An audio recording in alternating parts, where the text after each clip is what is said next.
വനാതിർത്തിയിലെ ജനവാസ കേന്ദ്രങ്ങളിൽ കാട്ടാന ഇറങ്ങി വ്യാപകമായി കൃഷി നശിപ്പിച്ചു. മുരിക്കാട്ടുകുടി തുളസിപ്പടി മേഖലയിലെ നിരവധി കർഷകരുടെ കൃഷിയിടങ്ങളിലാണ് ആനക്കൂട്ടം ഇറങ്ങി വ്യാപക നാശം വിതച്ചത്.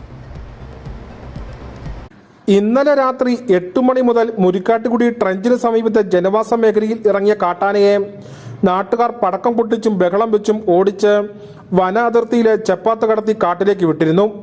എന്നാൽ ഈ ആനകൾ രാത്രി 11ഓടെ സമീപത്തെ മറ്റൊരു മേഖലയായ തുളസിപ്പടിയിലേക്ക് കടന്നു. 2 പിടിയാനകളും ഒരു കുട്ടിയാനയുമാണ് ഉണ്ടായിരുന്നത്. ഇവ രാത്രി മുഴുവൻ ഈ പ്രദേശമാകെ കയറിയിറങ്ങി നാശം വിതച്ചു. ഏലത്തോട്ടങ്ങളിൽ കിടന്ന കാട്ടാനകൾ പ്ലാവിൽ നിന്നും ചക്കകൾ പറിച്ചു നിന്നും വാഴകൾ വ്യാപകമായി ഒടിച്ചു നിന്നും കൃഷിയിടമാകെ നശിപ്പിച്ചു. പുലർച്ചെ 4 മണിക്ക് ശേഷമാണ് കാട്ടാനകൾ തിരികെ വനത്തിലേക്ക് കയറിപ്പോയത്. പ്രദേശവാസികളായ പലരും രാവിലെ ജോലിക്കായി പോകുന്ന റോഡിലും ആനകൾ പുലർച്ചെ നിലയുറപ്പിച്ചിരുന്നു. നാട്ടുകാർ വിവരം അറിയിച്ചതിനെ തുടർന്ന് വനം വകുപ്പ് ഉദ്യോഗസ്ഥർ പുലർച്ചെ തന്നെ സ്ഥലത്തെത്തി രാവിലെയോടെ ആനയെ കാട്ടിലേക്ക് മടക്കി അയക്കാൻ ശ്രമം തുടരുകയാണ്. ലക്ഷങ്ങൾ കടം വാങ്ങിയും അല്ലാതെയും വൻ തുക മുടക്കി ഏലം കൃഷി നടത്തിയിരുന്ന പല കർഷകരും ഇതോടെ പ്രതിസന്ധിയിലായിരിക്കുകയാണ്.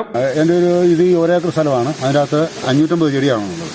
അതിൻ്റെ അകത്ത് ഒരു 300 ചെടി കളഞ്ഞു, ആന കളഞ്ഞു, ഏലം ചവിട്ടി കളഞ്ഞു. അതാണ് റോസ്റ്റക്കൊല ഒരു 60 എണ്ണം റോസ്റ്റക്കൊല, അത് ഭയങ്കരമായ കൊല, അതും കളഞ്ഞു. ഞങ്ങളൊക്കെ എന്ന് പറഞ്ഞാൽ ലോൺ എടുത്താണ്, ബാങ്കിൽ നിന്ന് ലോൺ എടുത്താണ് ഞങ്ങൾ ഇതൊക്കെ ഉണ്ടാക്കിക്കൊണ്ട് വന്നത്. ഇത് പാടത്തിനെടുത്ത സ്ഥലമാണ്. എനിക്ക് പാട്ട പൈസ കൊടുക്കണം വർഷം.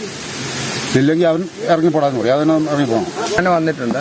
ഇത്രയും ശല്യം ഇത് ആദ്യമായിട്ടാണ്. 15 ദിവസം മുമ്പ് ആന വന്നിരുന്നു. അന്നേരം അധികം നഷ്ടം വന്നില്ല. ഈ പ്രാവശ്യം അമിതമായ നഷ്ടമാണ് വന്നത്. നല്ല കാഴ്ച നിൽക്കുന്ന ചെടിയൊക്കെ 10-250 ചെടി എൻ്റെ പറമ്പിൽ ഇവിടെ തന്നെ പോയി കിടക്കുന്നത്. അതായത് മുരിക്കാട്ടുകുടി ട്രഞ്ചിന് സമീപത്തെ കിടങ്ങുകൾ ആഴത്തിൽ കുഴിക്കാത്തതിനാലാണ് ഈ പ്രദേശത്തെ ജനവാസ മേഖലയിൽ ആന ഇറങ്ങാൻ കാരണമെന്ന് നാട്ടുകാർ പറയുന്നു.